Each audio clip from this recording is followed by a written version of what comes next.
Lonely Snow. Shy Feng walked on the path toward the town hall, crowded with people. The less than spacious road was filled with players. They were conversing with the NPCs, taking the chance to obtain a quest. Such a scene gave one a feeling of arriving at a market. Unfortunately, it was not an easy task obtaining a quest in God's domain.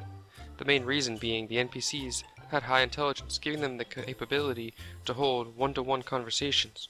Also, players must watch what they say or risk being given the cold shoulder by the NPC. And there was a tide of players as competition. Obtaining an easily found normal quest was truly difficult.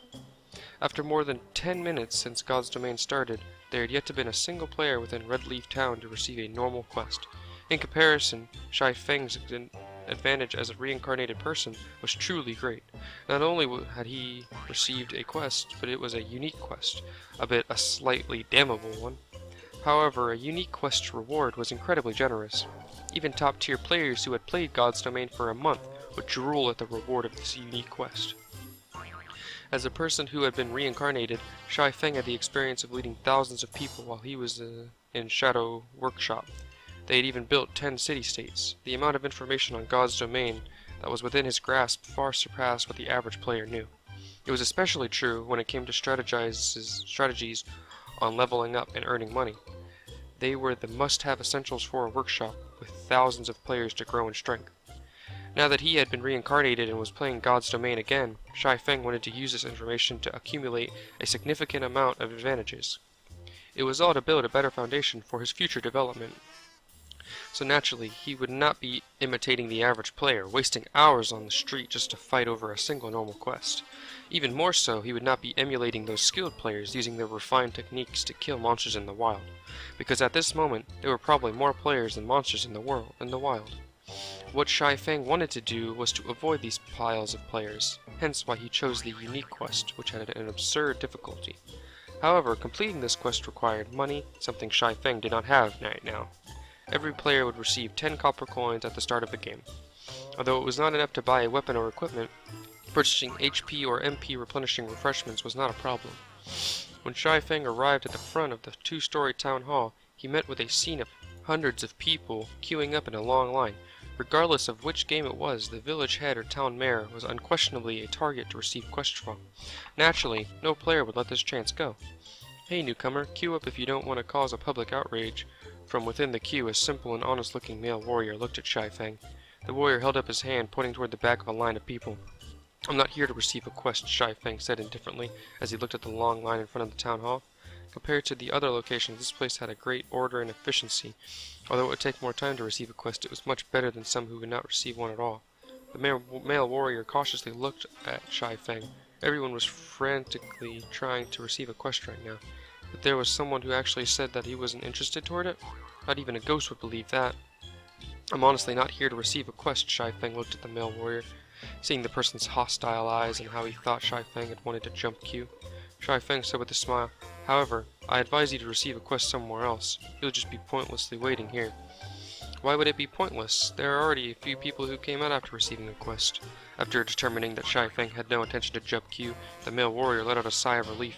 He'd already been in the queue for over 10 minutes now, and he definitely would not want someone to cut in line. However, hearing Shy Feng's firm tone made him curious as to why he'd be waiting for nothing. Shy Feng smiled, but he didn't elaborate. Instead, he changed the topic, saying, "Seeing as you're not a bad person, I'll point you toward a brighter path. Kill mobs in the field. You'll have a brighter future than remaining here." "I'm not going. There are too many monsters in the wild, and I can't compete with the other people. This place is still better." The male warrior shook his head. He was not an idiot. At this moment there were definitely tides of people out in the field area. With just his skills, he probably couldn't even snag a monster. So he was better off just waiting here. That's because he went to the wrong place. If you go somewhere with a few monsters, naturally there wouldn't be anyone to compete with you. Compared to the areas packed with both players and monsters, the leveling efficiency there is several times better. Not only that, the respawn rate of monsters there is slow, so a single person could easily handle themselves, Shy Feng said with a smile. "Is there really such a place?" The male warrior was excited after listening to Shy Feng. He was extremely interested in such a location. He still needed to wait for more than an hour to receive a quest, and the rewards he could obtain would only be XP and some meager amount of money. If he could grind on monsters for an hour unhindered, the XP he could obtain would far surpass that from the quest. "Of course there is. I'll give you a preferential price of 20 copper if you go to such a treasured location." Don't mention XP. After grinding for a day, the materials you could obtain would earn you more than 40 copper. If you're lucky, you could make a ton more if a piece of equipment drops. Shai Feng walked closer to the male warrior, whispering in his ear. You're not tricking me, right? The male warrior looked at Shai Feng with hesitation in his eyes. If there was such a treasured location, he would definitely surpass the other players by a lot, but 20 coppers was not a small amount. The monsters in God's domain rarely dropped money or equipment, so copper coins were incredibly precious. If you don't believe me, you can pay 10 coppers up front first. You'll know just from trying out after you arrive at the spot. If it's true, then you can pay me the other 10 coppers. I'm only telling you this because I see that you're a good person. Just forget it if you don't believe me. Shai Feng turned and left after saying his piece. Shai Feng wouldn't be doing this if he didn't lack money. At worst, he'll just use some other method to earn money. Just after walking a few steps away, Shai Feng was stopped by the male warrior. Expert, hold on a moment. Let's talk about it, alright? Isn't it just a deposit of 10 coppers? Here, take it. I trust that an expert like you won't trick me.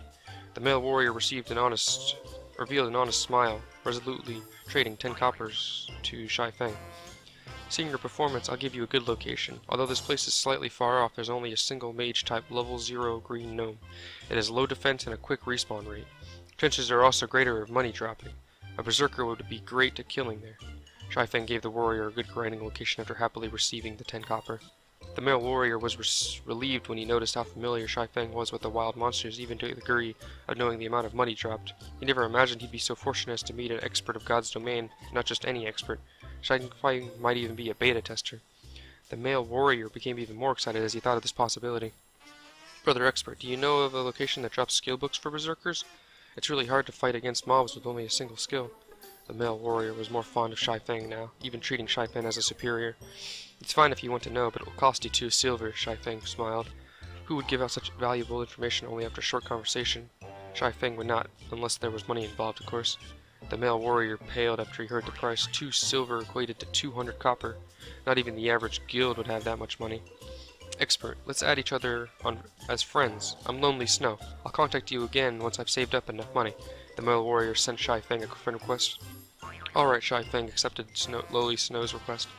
Then I'm off to fight mobs, brother expert. I'll mail you the 10 copper immediately after I've saved up enough. Lonely Snow happily parted with Shai Feng, leaving the long queue and dashing toward the grinding location. Now that Shai Feng had money, he walked toward the fruit stall by the town hall. Boss, how much for this tomato? Shai Feng asked as he held up a ripe red tomato. Both fruits and vegetables could aid in recovering a player's HP and NP. Their tastes were also quite delicious. The only downside was the bad recovery rate. In normal circumstances, players wouldn't buy them at all, especially during such a period where money was a big problem. Spending money on fruits and vegetables was just wasteful behavior. 2 coppers each. Give me 10 of them. Shai Feng paid the 20 coppers and he walked in the town hall after receiving the 10 tomatoes. Hey newcomer, queue up. Can't you see others queuing up as well? Swordsman, over there, what do you think you're trying to do? Do you know how many people are queuing up behind? The players in the queue became enraged and started criticizing when they saw Shai Feng cutting in the line, walking directly toward the town mayor. They would have long since murdered Shai Feng if not for the fact that they would be jailed for attacking another player inside the town. Sorry, but I'm not really here to receive a quest, I'm just here to take a look. Shai Feng smiled at the players. He turned to look at the fat town mayor Cross. Cross, elite, friendly, level 15, health, 2,400, MP, 1,500. There was not a single player who could beat him at this stage. It was not possible, not even with the team. Subsequently, Shai Feng took out a ripe red tomato, taking a bite out of it. What is this person doing? Hell, he's actually eating a tomato. Each of those costs 2 coppers, such luxury. The other players could not understand what Shai Feng was trying to do. By coming to the town hall to eat tomatoes, was he trying to show off how rich he was?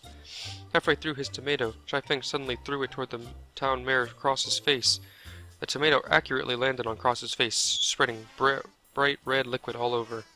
System. Cross's favorability toward you has decreased by 100 points. Unsatisfied, Shai Feng took another tomato from his bag, throwing it at Cross. Hypocrite, fatty, bloodsucker, you're not fit to be town mayor.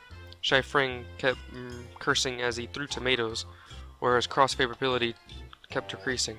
Cross's body turned bright red as the tomato juice just kept flowing down his body. Added to his enraged expression, it created an primarily funny sight. However, nobody within the town hall was laughing. It was exponentially quiet. All the players became slack-jawed and dumbfounded at Shai Feng's actions. Just after 20 minutes since God's domain's opening, there was a player that dared to actually attack an NPC. Not just any NPC, he was attacking the leader of the town, the boss of the beginner's area. This person was insane. Wasn't he afraid of being jailed until his death? Did he no longer want to stay in Red Leaf Town? Even taking your revenge on society shouldn't be done in such a way. Just when the other players were expecting the guard to detain Shai Feng, or for the town mayor to kill off Shai Feng in rage, none of these things actually occurred. None of the players knew that insulting an NPC was not considered an attack, hence why neither the guards nor the cross attacked Shai Feng. Shai Feng's actions would only lead to the NPC hating him to the bone, and he could forget about receiving quests from the NPC in his lifetime. As Shai Feng's last tomato landed on Cross's face, Cross's favorability fell toward hostile. Cross's level became question marks, and the yellow marker above him quickly turned to a crimson red. Damnable insect, I'll send you to hell! The bright red cross roared loudly as he rushed at